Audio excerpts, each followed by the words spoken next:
International engagement was remarkable, and it is still remarkable today under Doris's leadership. The Competition Commission is a strong and bright voice within the international competition community.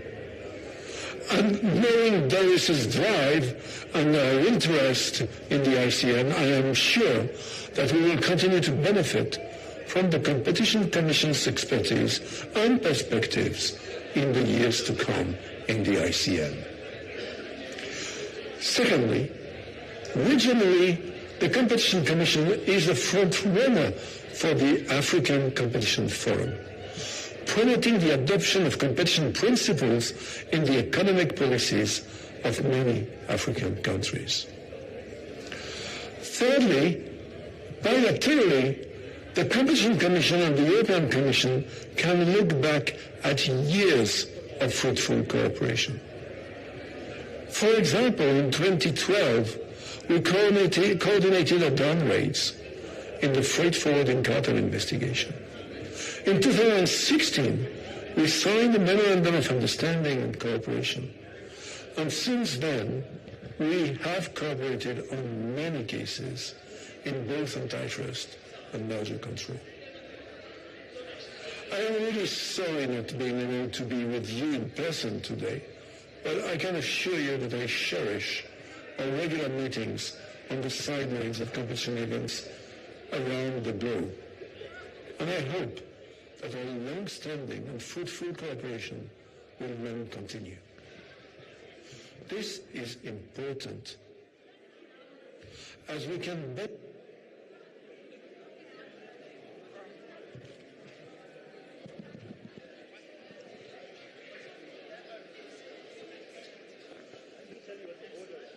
Thank you very much. If we could all settle down, please. Thank you very much. If we can all settle down, please, so we can move on to the third plenary session. I am quite aware that it's always difficult. It's always difficult after lunch to ask people to settle down, but can we please settle down so we can start with the third plenary session? And without wasting time, I'll ask Professor Vilakazi to introduce his panel and the topic that they'll be speaking about. Thank you. Excellent. Good afternoon, everyone. My name is Thando. If we're generous, we're just on time. But I do think we'll try and make the discussion interesting and relevant. And so you might even forget that we're running over time. We have a really fantastic panel today, and I think we've heard so much so far. Almost looking inward to the work of the authorities over the years in South Africa, their achievements on specific topical issues, public interest, cartels, etc. But perhaps a mandate that the authorities didn't really quite have was to have an impact outside of this country, right? Both in the region, being the African continent, but also, I think, to an extent, in the developing world. And then, of course, globally, in some of the really big picture debates around competition law and enforcement, right? Where, as someone said earlier, the authorities walked into the ring where a lot of the law, the theory, the economics had already been well established, the understandings around consumer harm, etc. And these guys came from nowhere and they started to challenge the textbook. And I think this is really an exciting theme, right? And so what we have here is a panel that I won't spend too much time introducing, but colleagues that have worked, and I think are familiar to many of us, that have worked in different capacities, interacting with authorities across the board, at the level of ICN, for instance, but also at the regional level in terms of the AFCFTA and African continental developments, right? And so briefly, on my immediate left, there's Malik Diallo, who is the head of the competition division at the AFCFTA Secretariat. He's been looking at these issues, and I think this is really timely to have you here, Malik, as we start talking seriously about the enforcement of a regional protocol that covers the entire continent. And so it's great to have you here, Malik. We then have next to him someone who's very familiar to all of us, Professor Bill Kovacic, who's been to many of these events, certainly. I've referenced his work widely as well, and we teach this work all the time.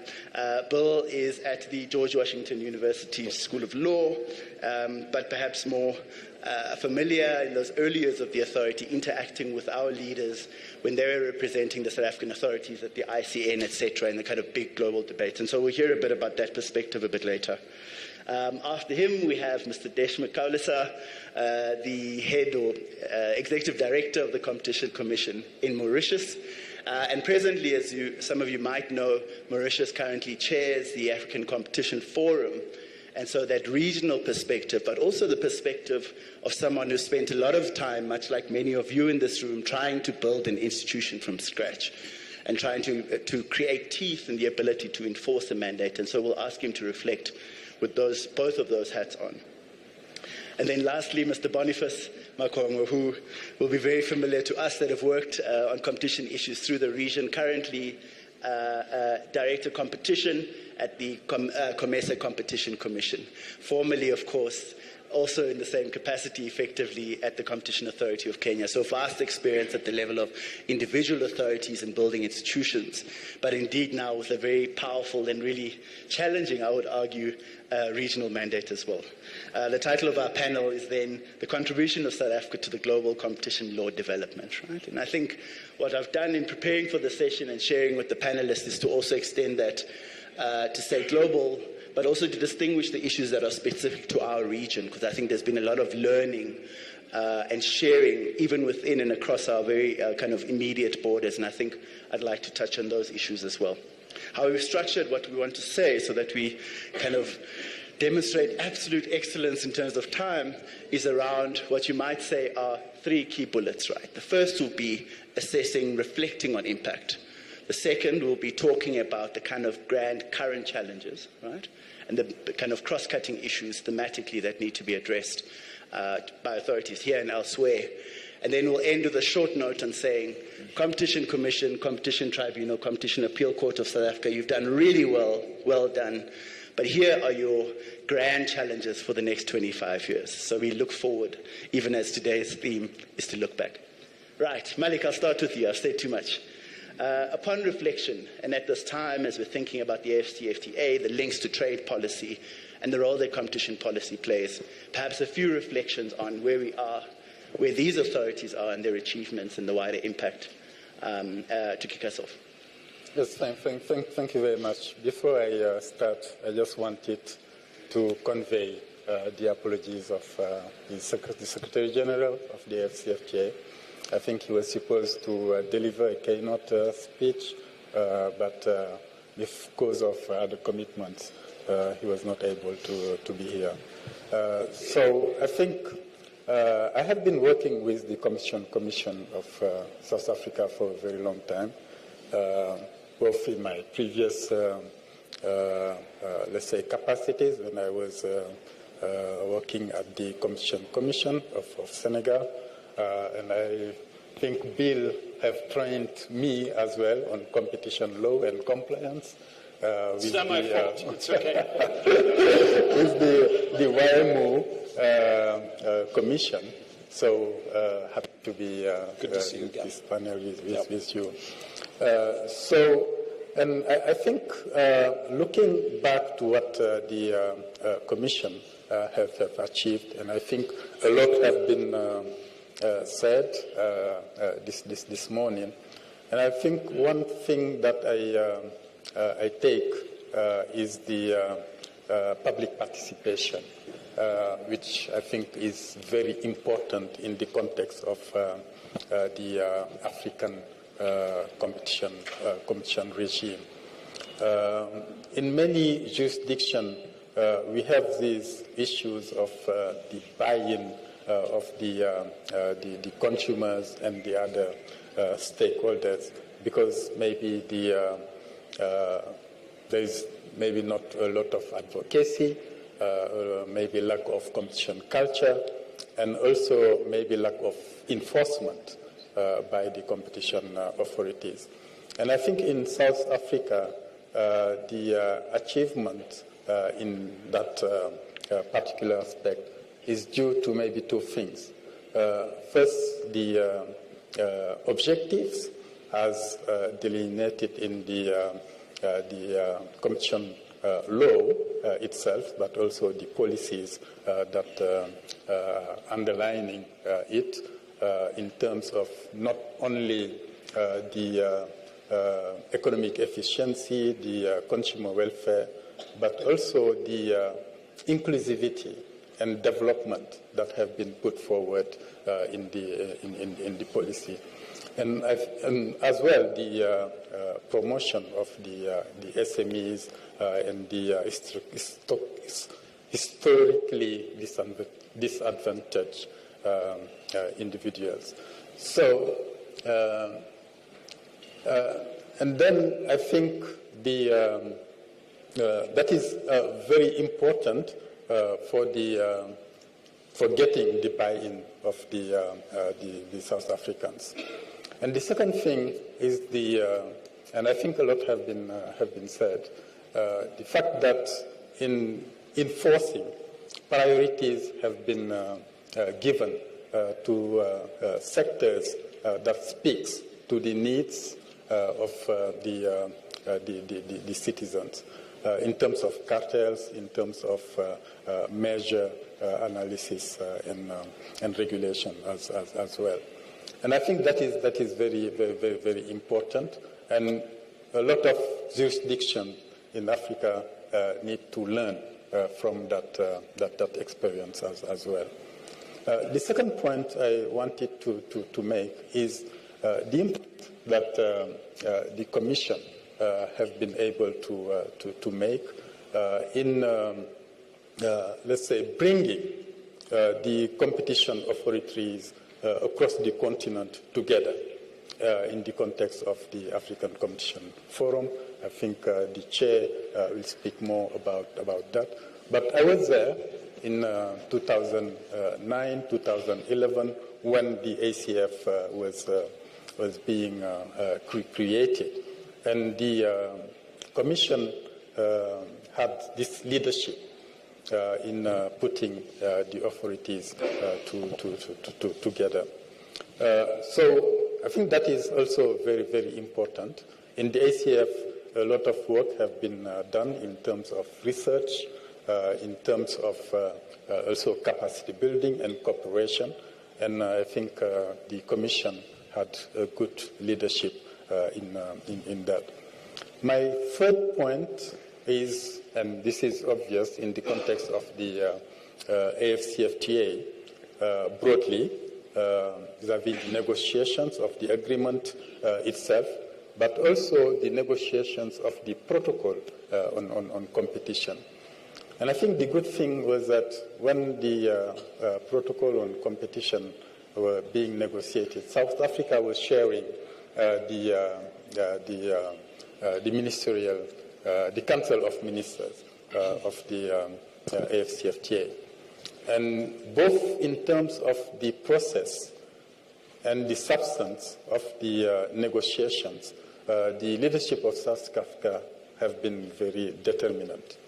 The Deputy Commissioner, Ardeen, was chairing the competition committee, and he did well in managing the process in a way that the protocol have been negotiated in a very short time, and the outcome also was, let's say, one of the best in terms of the phase 2 protocols. If you are aware, we are negotiating both competition and also IP and investment.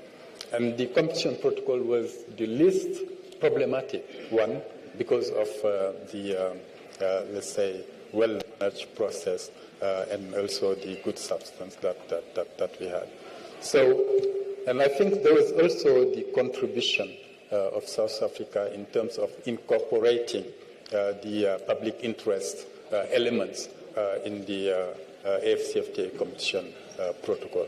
So overall, I think in reflecting on all of this, there is a lot to learn from the other jurisdiction, and I think the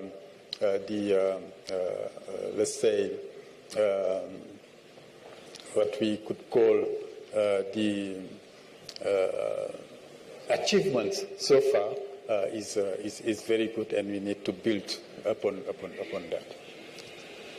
Thank you, Malik. I think if the authorities in South Africa are famous for anything, it's our great export being public interest issues.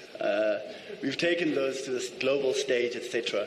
And I suppose it becomes kind of one of the key themes that's recognized about what the South African authorities have done. But I think the contribution has been wider. And Bill, you'd know that the leadership of the South African authorities, and I think at the time Dave Lewis even and others, have been deeply involved at the level of ICN, but also the other wider kind of global debates in this space. And so maybe some reflections, also having interacted with these authorities over the years, on the reach and the impact at a kind of global level as well. Thank you so much for the honor of participating in this wonderful event. Let me mention 5 things that are responsive to this, where South Africa had a tremendous impact outside of its own borders. First, since 1990, roughly 110 countries have established new competition laws from scratch or dramatically rehabilitated older, weaker regimes. In that group, there are countries that I would call leading indicators.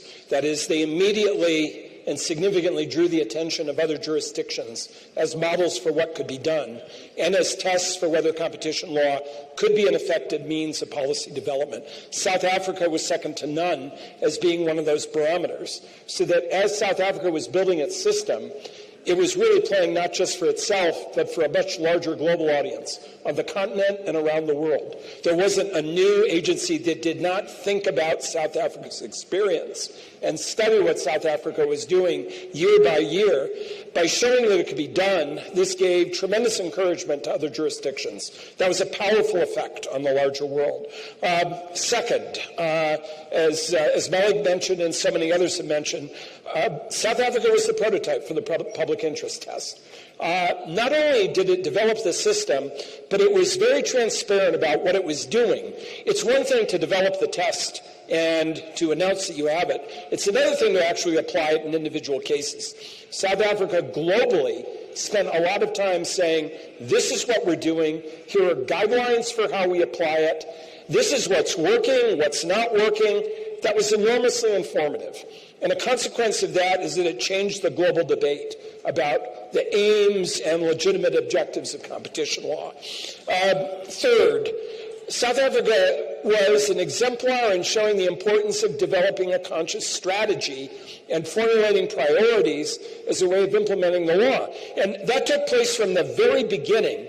South Africa, both the tribunal and the commission, made a fundamental choice going against the grain of a lot of international experience, saying we're going to put mergers up front.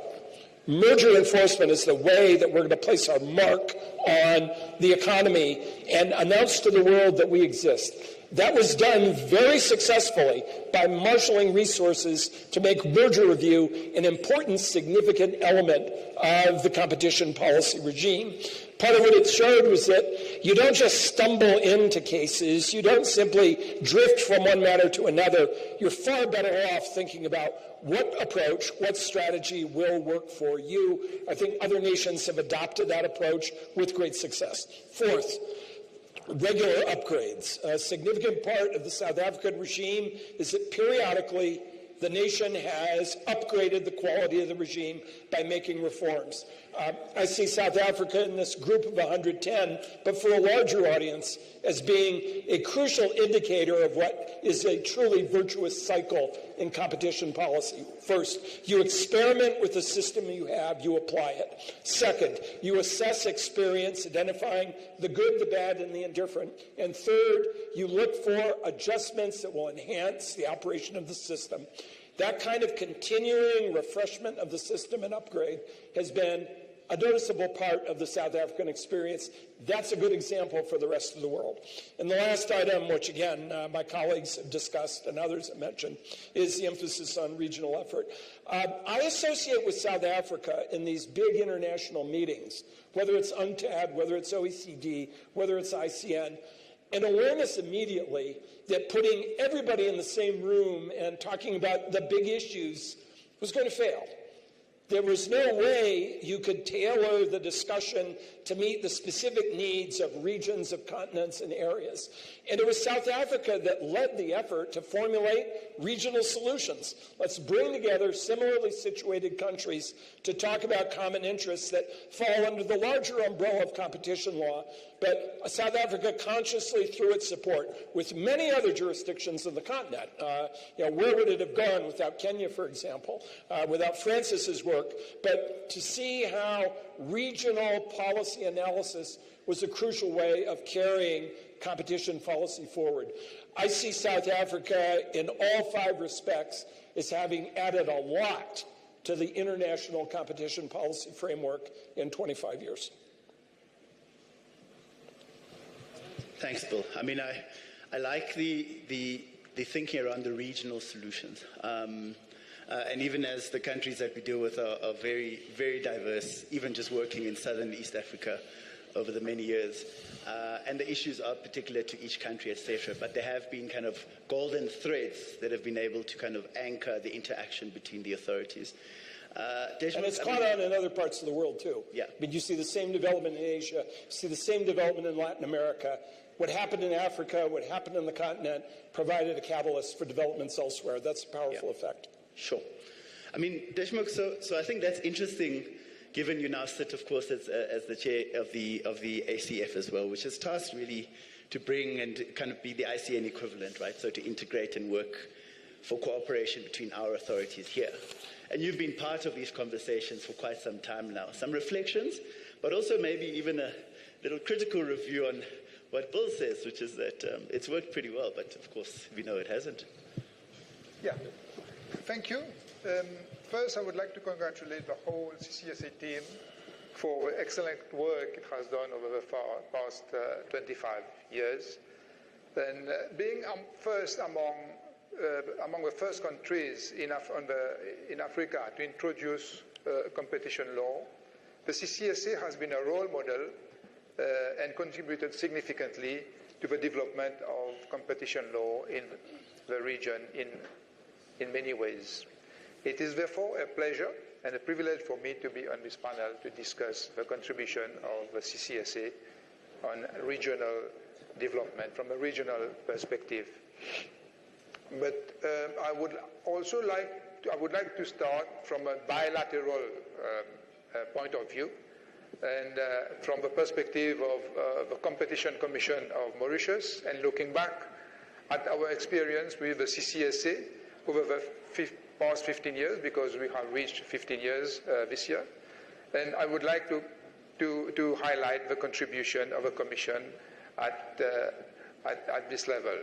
So the CCSA, at bilateral level, the CCSA has contributed to the development and consolidation of enforcement capacity of sister companies in the region and beyond. The Competition Commission of Mauritius is the very showcase of this bilateral collaboration. We have started with competition enforcement back in November 2009 with about 15 young and inexperienced staff. In building enforcement capacity, we have benefited from assistance from other authorities, in particular from the CCSA, through programs like staff exchange and technical assistance. We had also had the privilege to host CCSA investigative staff to work with us and share the enforcement experience and practices. Our members also had attachment opportunities with the CCSA to learn by working on cases, on actual cases of the authority. And this has been really instrumental, in getting started, to get our authority to start. And I would like also to mention another very important contribution to our commission, to our authority, was the assistance we received during our initial dawn raid, because this is something very technical, and you don't improvise. And so the initial dawn raid for the cartel cases by delegating experience staff to be part of a team. Mahale and his team, I think he traveled twice to Mauritius to assist us. And during the last 25 years, the CCSA has collaborated similarly, I believe, with sister companies, sister agencies in one way or another, and contributed to the development of competition law in those jurisdictions. The number of MOUs that CCSA has formalized with other competition authorities is indicative of a collaborative approach it has adopted in promoting competition in other countries. We have counted 12 MOUs, of which 10 are bilateral or at bilateral level with agencies in the region, but also outside Africa, like the one with the Competition Authority of Barbados, for example. But I think this count has risen to 13 because I understand this week there was another one with Angola. So it's 13 now. No? Tomorrow 14. Okay. And yes, and the next level I would like to touch on would be the regional perspective, and mainly I would say through ACF. CCSA has played an instrumental role in consolidating enforcement capacity as a driver and a facilitator within the African Competition Forum, of which it is a founding member. As the chair of the ACF from 2011 and to 2023, last year, the CCSA has driven the capacity building agenda for the network of competition authorities. It has been clearly a catalyst in mobilizing funds and resources and resource persons to facilitate the capacity building programs. During the early days of ACF, the CCSA has mobilized experienced practitioners from the region as well as international experts and scholars to deliver training in areas such as cartels, merger review, and investigative techniques. To that effect, it partnered with key agencies such as FTC and the DOG, also the European Commission and the COMESA Competition Commission. This mobilization has brought significant experience to African agencies, especially for the new and emerging one. I would like also to mention the important contribution of the CCSA in promoting the conduct of market studies by taking the leadership role in scoping, directing, and publishing same. The studies led by CCSA and the ACF has a cross-country dimension which provided perspective on issues on transnational nature. These studies cover sectors of economy such as construction, aviation, and telecommunication and pharmaceutical. I would not mention the contribution in the discussion with AFCFTA. This has been covered by Malik. But last point I would like to mention is the constitution of ACAD, which is an association of head of authorities who hold a discussion on digital economies and how this is affecting our jurisdiction. Thank you. Thanks, Deshmukh. I mean, there's a lot there, and I'm hoping we'll come back to it. I'm also especially keen if you're able to share the story around the Dawn Raid, because I think it's interesting that we've built kind of great success in cartel enforcement in South Africa, or certainly in settling cartel cases. But there were also a lot of mistakes made in the early years, right? And there's kind of horror stories about Dawn Raids, I think plus minus 2001, etc., and others, where the authority had to learn how to do competition law enforcement. And the fact that the authority has come to be able to export some of those experiences and knowledge, I think, is quite powerful. I also want to come back to this issue of the kind of discussions happening around digital, because I think this might form part of our agenda-setting task of saying, well, what are the big industries and sectors or interventions that authorities now need to be looking for in the next 25 years? Boniface, you've been, I know, reflecting and thinking about some of the kind of challenges of regional and kind of multi-country enforcement. But this is a decision you made to go to the CCC and leave the CAK. But what that means for us is that you're able to reflect on both experiences. So some of the kind of strong reflections over the years, but maybe starting to take us in the direction of where we think we need to improve in terms of how we interact with authorities and the role that South Africa might play. Thank you very much. I think first I need to give a background of my institution. I noticed that with competition agencies sometimes there's a tendency of people not to know that you exist when you think everybody knows you exist. So Competition Commission, the Commerce and Competition Commission is a regional agency. We enforce competition in the COMESA region. COMESA brings together 21 member states spread from Southern Africa, Eastern Africa, and Northern Africa. So our spread is basically across the continent, but of course we don't have any members in, say, West Africa. Our mandate is competition enforcement and consumer protection. So we are a dual agency in that regard. And we work very closely with COMESA since we were established in 2013. And the manner in which we work with COMESA is that after our establishment, we identified the Competition Commission of South Africa as one of the important stakeholders for the Commission. And over the years, we have done quite a bit of work together. For instance, we have case-specific engagements.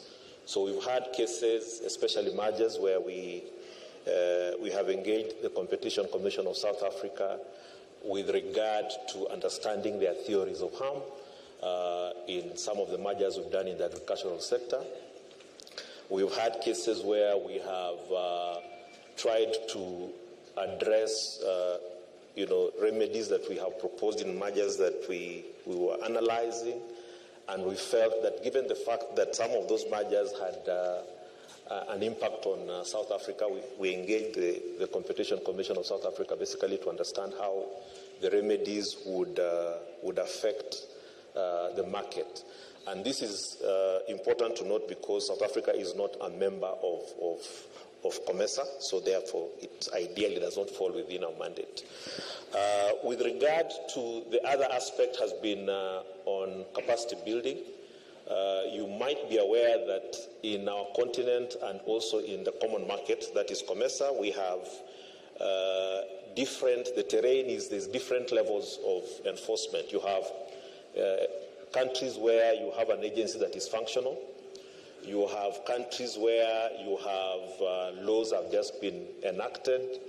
You have countries that are in the process of setting up agencies. So the needs in terms of capacity building differ from country to country, and we work very closely with the Competition Commission of South Africa in capacity building. The other way in which we worked with them has been under the African Competition Forum. And there we've done 2 studies, one in aviation, the other in telecommunication. And also we did a research basically on thresholds that are supposed to inform the regulations that are being developed under the African Continental Free Trade Area with regard to thresholds both for mergers and abuse of dominance cases.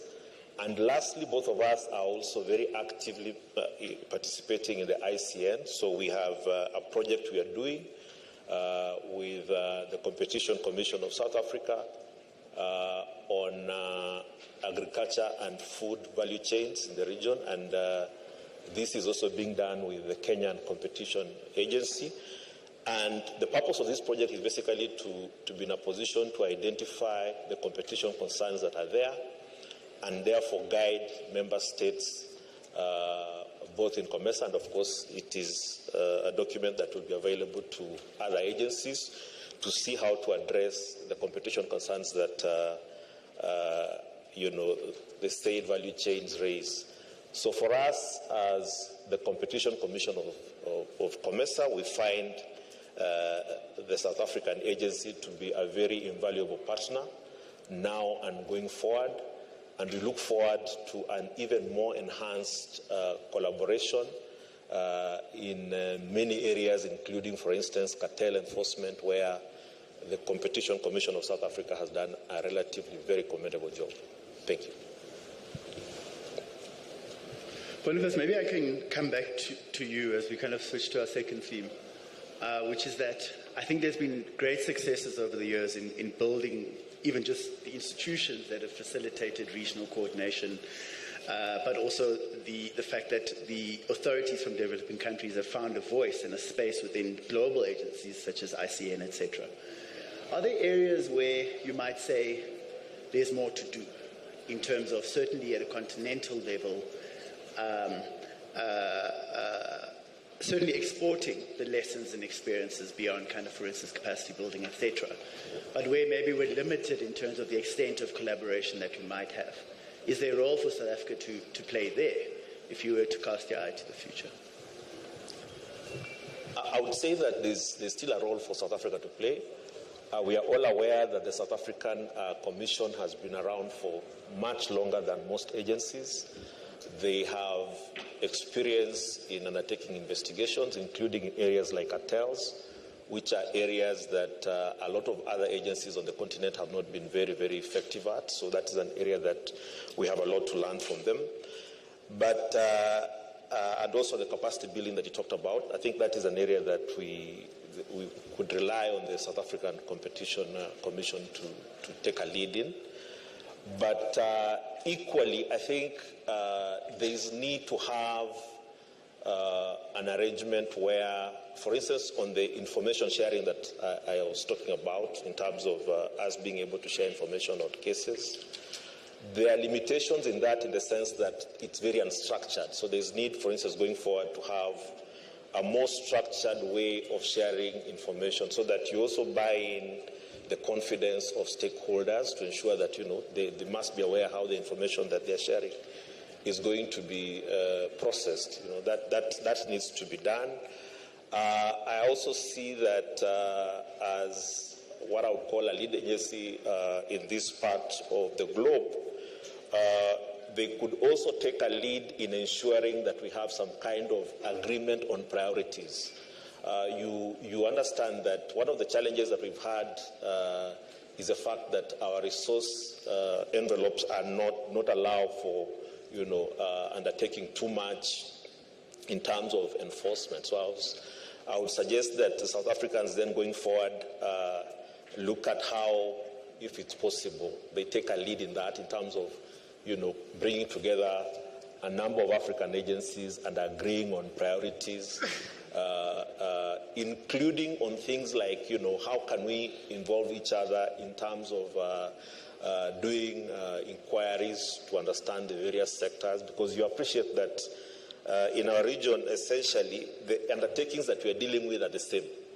So it's very likely that the competition concerns that you're going to find are the same. So collaboration would help in not only expediting how we address the concerns that are there, but we'll also have a savings on resources. Lastly, I think also is one would argue, and this is not a criticism, this is just an observation. One would argue that for an agency of the stature of the South African agency, by now they needed to have a more active role and a more prominent role on the continent and also in the region. And that needs to, you know, to be, I'm assuming that given the history of South Africa, the focus initially was on what I would call the priorities back home. So I think going forward, at 25 years, that is a young adult, so presumptively then they have an opportunity to do more going forward. Thank you. I think that's really, really important. Of course, on the resource issue, the South African authorities will tell you that, as you've heard this morning, they are also quite constrained. But we did do the analysis a few years ago, and per head, budget per head, the authorities are perhaps still well positioned to contribute more on their continent than certainly others. There's experiences that we've had over the years with the team at CRED, where we've been able, at the very least, to take decisions, reports by the competition authorities here, and use them to support the authorities in other countries to work through cases where they had very well-informed South African lawyers flown in to throw the kind of letter of the law in. But I think this is actually part of the vibrancy that you can bring when you have strong authorities then cross-pollinating across borders. At the time, that authority, if you think South Africa is resource constrained, had 2 economists working on merger cases. Jason, I think if you only had 2 economists at the Commission, I think there'd be a serious problem. So I think that there's real opportunity, as you say, Boniface, to extend the role of these authorities in the region. I think it's much needed as well. I want to touch on this with you, Deshmukh, as well, before we kind of move this way, which is that there might well be very serious thematic challenges right now that we need to be looking at a regional level. I mean, one of the ones that's already been mentioned in the discussions is some of the issues around digital markets, etc. What would you say are the kind of areas where we should be across borders prioritizing for joint work? And I mean meaningful joint work, because invariably you get stuck at the level of information sharing, and that's always been a challenge, but really that doesn't stop collaborative research and sharing information on cases to at least start to build a common agenda. Some thoughts? Yeah, I think just as a starting point on resources, is there a government agency in the world that doesn't say it needs more money? Legislators don't want to hear about it. If you tell them I need more, they say take a number, get in line, join the rest of the crowd. The real challenge is getting more out of what you have, or if you have very inexpensive measures you can offer them that promise real gains, they'll listen. So let's assume that the money is not going to fall out of the sky. So what do you do in its place? I think Boniface got it just right in so many ways here. You need a common effort to take advantage of what you have learned about what others have learned and bring it to bear on your own decision about priorities and about the implementation of the priorities. Let's take the example of tech and digital. Suppose you want to do digital. It can be really expensive.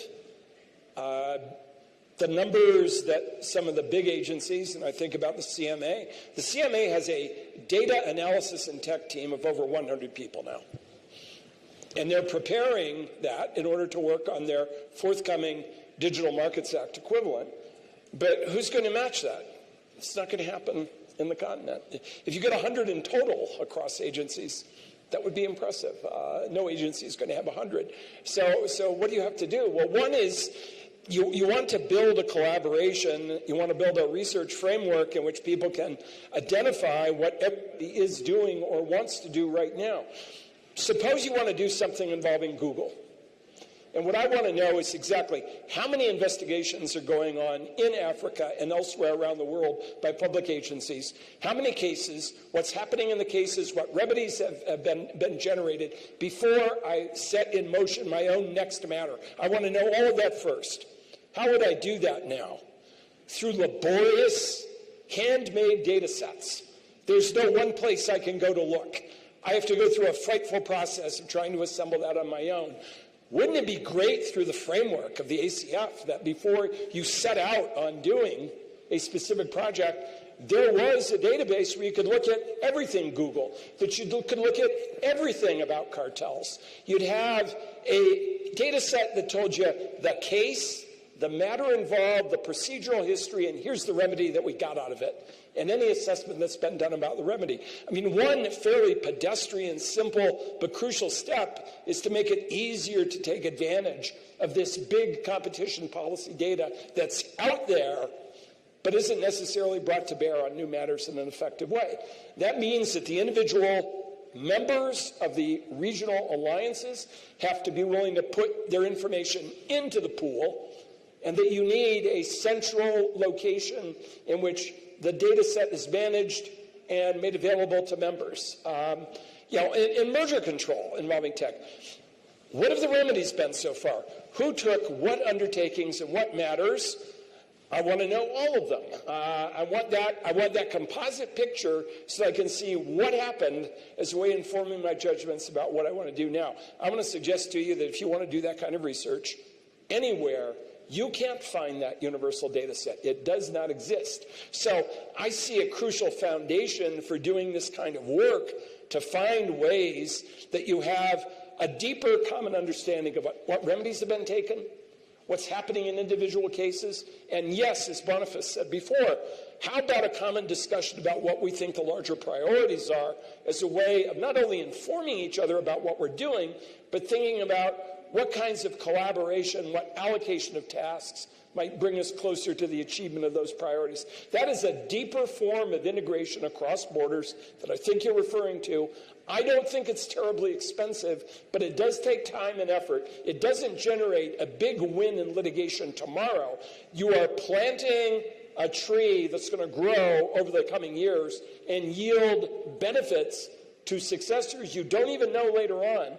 But if nobody ever plants the tree, then we're spending our time scrambling around, piecemeal fashion, individually trying to put this together. That's a place where the international cooperation could be much more effective.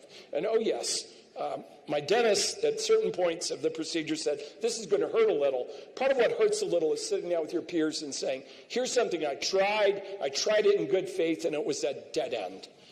So you don't have to go down the same dead-end path. Here's a way in which you can make it better. A real test of the sincerity and trust in the network is when you just don't talk about your triumphs. What great fun. Let's talk about things that didn't work, the experiments that failed, as a way of guiding us for the future. That's the next level of integration. Yeah, I think that's spot on, and I think we put that immediately on our list of the agenda setting at a regional and global, and the commissioners right here, and I'm sure the chairperson of the tribunal is here as well. And if it was easy to do, it would have been done long ago. Boring, so exactly. I don't suggest then we wouldn't easy. Do it. Deshmukh, I mean, you're thinking exactly about some of these issues at the level of the ACF, and kind of joint research work, etc. Some reflections? Yes, I think there is an agenda for the ACF, I think, which has been set over the years under the chairmanship of CCSA. So we have an agenda for capacity building, as I mentioned earlier, on the conventional aspect of capacity building, let's say things like merger control, cartels, and so on. And this has been hugely beneficial to many authorities in the region, but also for young professionals joining the authorities, because sometimes it was the only place you could go and learn something on enforcement. So this is continuing. And on the market research aspect also, I think this in a way sets also the priorities, because members have to discuss what is the next market study that we are going to do. Actually, there are two which are coming to an end on trade flows. One on trade flows, the other one on digital landscaping. Some countries have participated in it, and now we are discussing what would be the next one for this year and next year. So I'm not saying this is it is indirectly, it shapes what our priorities, but we are also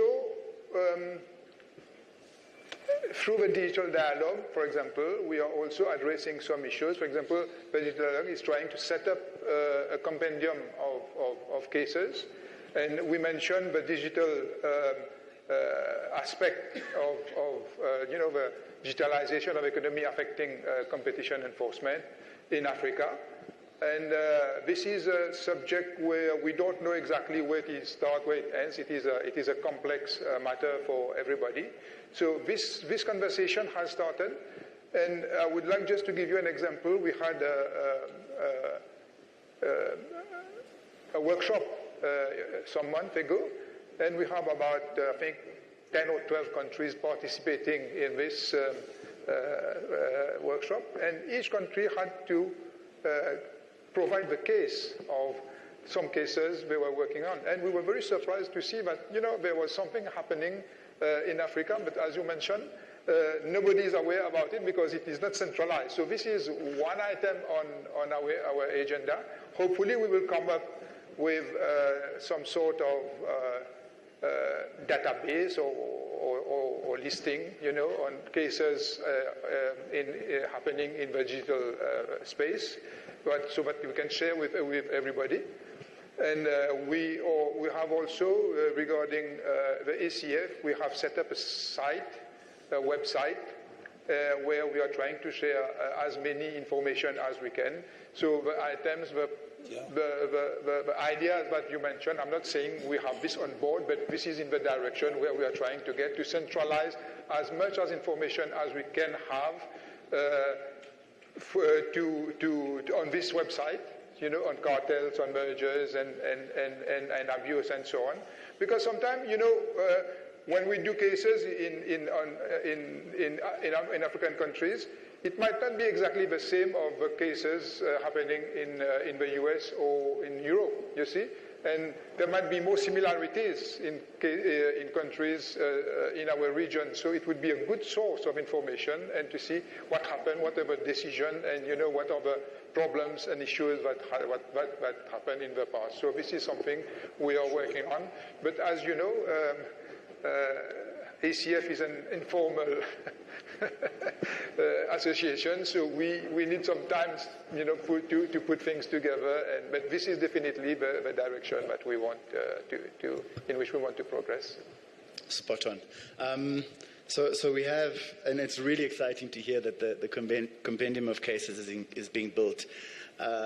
If I was to kind of reflect that back onto those that work, for instance, at the Competition Commission, producing the kind of mighty 400-page market inquiry reports, etc., is to simply signal that it has very great knowledge dissemination and sharing value, even outside of our kind of narrow focus of the sectors we work on in South Africa. We've seen from a research perspective the ability to use the reports and things that you write in other countries to, at least, as Bill says, let's not reinvent the wheel. What do we know already about the cases that have taken place in a particular sector? What has South Africa done on it? And invariably, South Africa has also reviewed the international cases, etc., etc. And so you're already building from a stronger base. You're saving authorities that have limited resources, a lot of time. And so I think this is really commendable work, even as you tire when you sit and you reach to page 371. Malik, you have the kind of even grander challenge of thinking about these issues for the continent. And there's various scholars that are writing about some of the issues as it will relate to the AFCFTA protocol, etc. Eleanor Fox speaks often about, for instance, that there are also important trade-related issues and trade barrier-type issues that have very important impacts on competition. And the simple idea that you may build a regional champion in Zimbabwe that could be exporting to East Africa, but if there's a regional cartel arrangement, it ain't going to happen.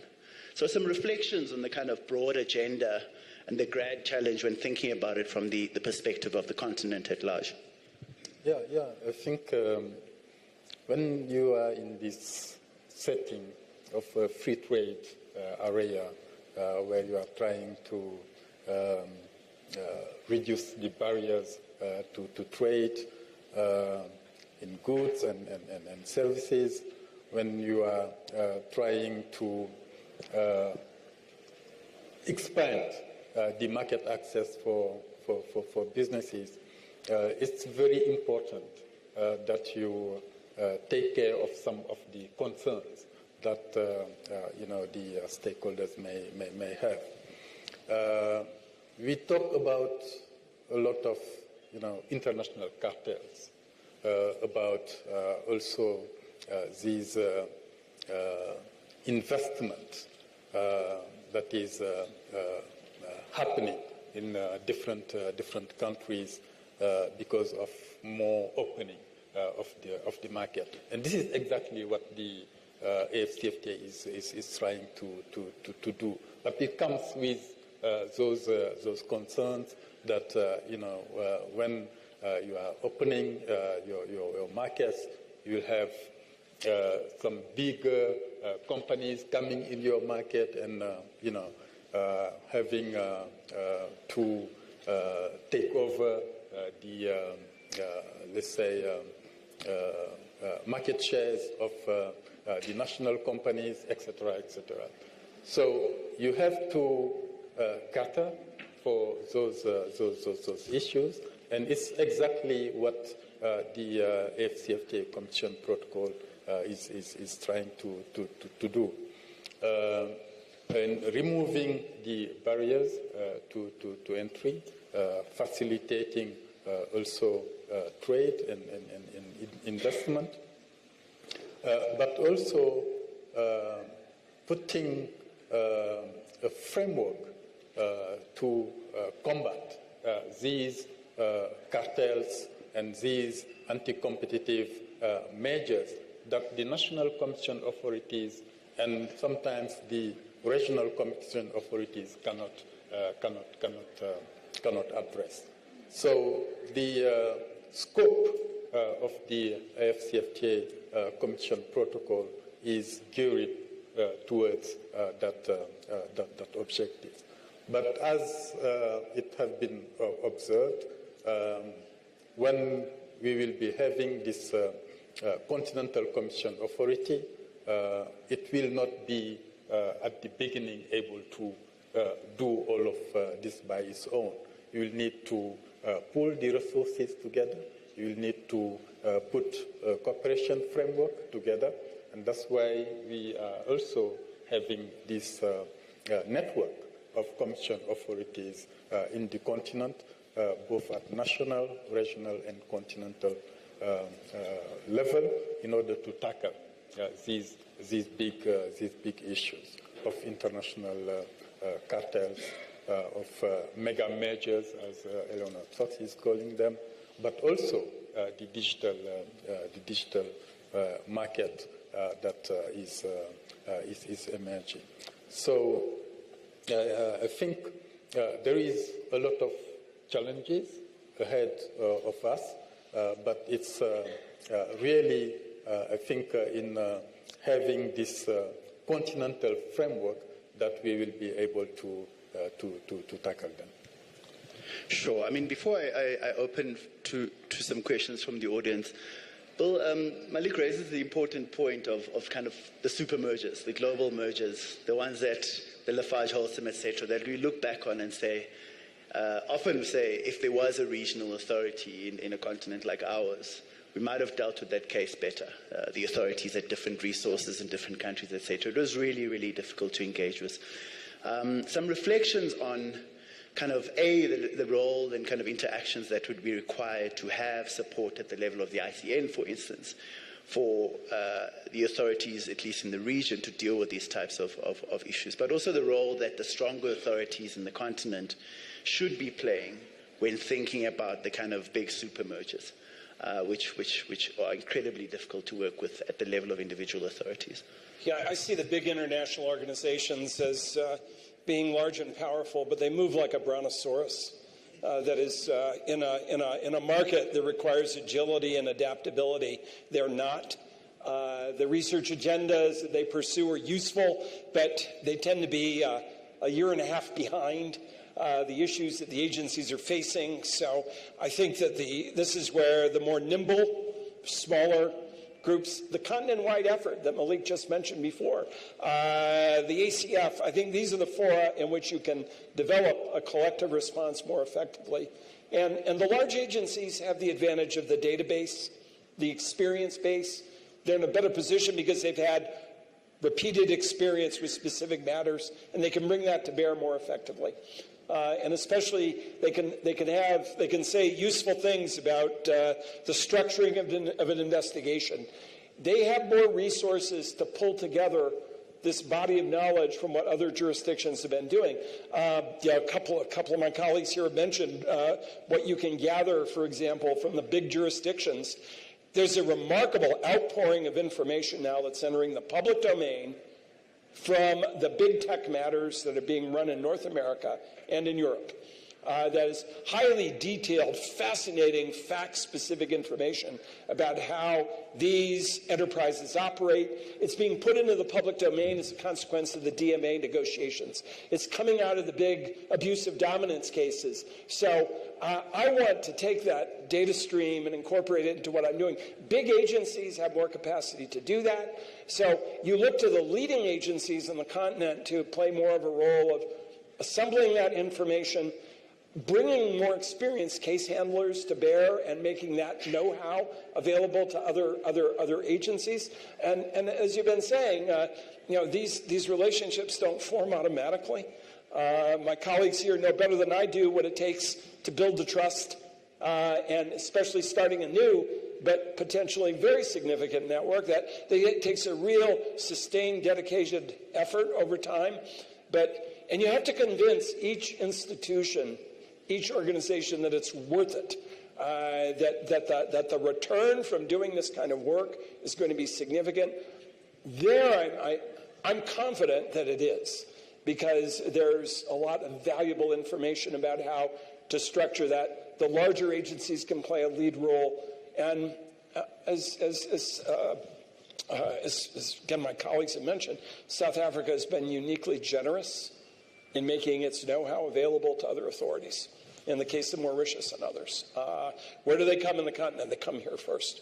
It's amazing to me that the Commission's able to get other work done, but I think it is possible to use those collaborative frameworks to both gather the information that you want, to inform your own investigations, inform the formulation of your own cases, and the leading agencies, the big agencies, are going to play the key role in doing that.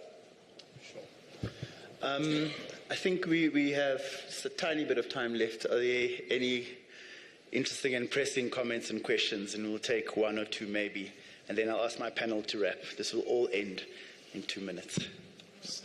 Mr. Kariuki.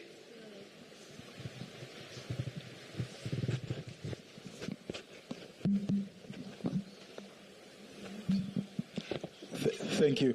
Boniface, don't look at me. In fact, my question has been motivated by the challenge you've thrown to the Competition Commission of South Africa in regard to that they need to increase their visibility in the continent. What advice would you give to them how to handle the could be geopolitical supremacy wars which may exist or which may be existing among the competition agencies? What geopolitical supremacy would that be?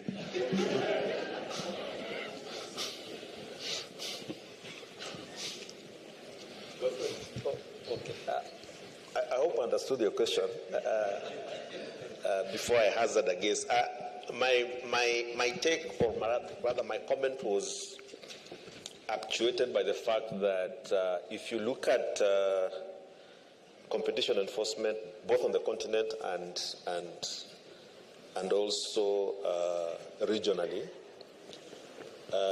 agencies from outside Africa, from more developed societies, if I can use that term, tend to be very proactive in, for instance, when you're negotiating the protocol at the African Continental Free Trade Area, they were very keen to know what is happening and influence the outcome.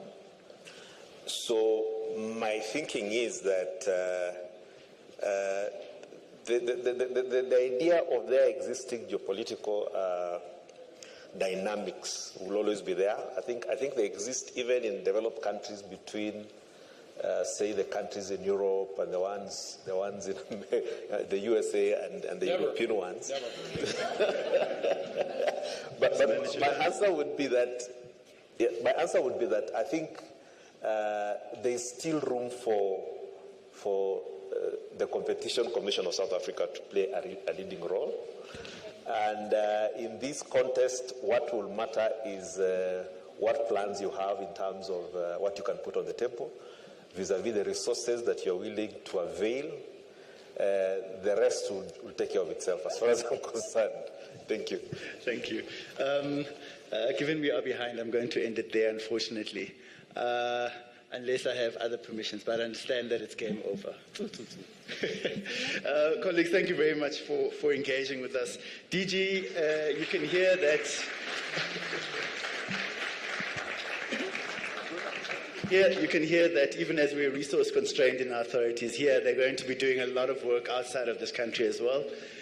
Please understand when they do their reporting back to their principles. We have visibility, we have know-how sharing, we have knowledge platforms on cases, but also wider market studies.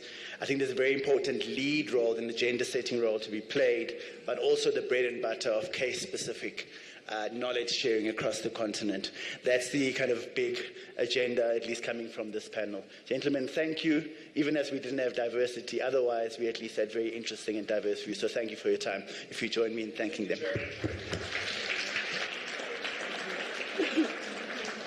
Thank you very much. I must say, Thando, you've done very well in managing time. Well done. I have one important announcement to make. There is a vehicle that has been left unlocked. It's a Mercedes-Benz with registration number HG63SWGP. HG63SWGP. I hope it doesn't belong to any of our next panel members. Our next panel, ladies and gentlemen, will focus on the 2019 amendments to the Competition Act. And our moderator will be Tanya van Millis. Could you make your way to the... Thank you. Just to, if I could remind you of our app. Our app is still on. Our app still works. And unfortunately, we are not doing so well with the uploading of photos. Please,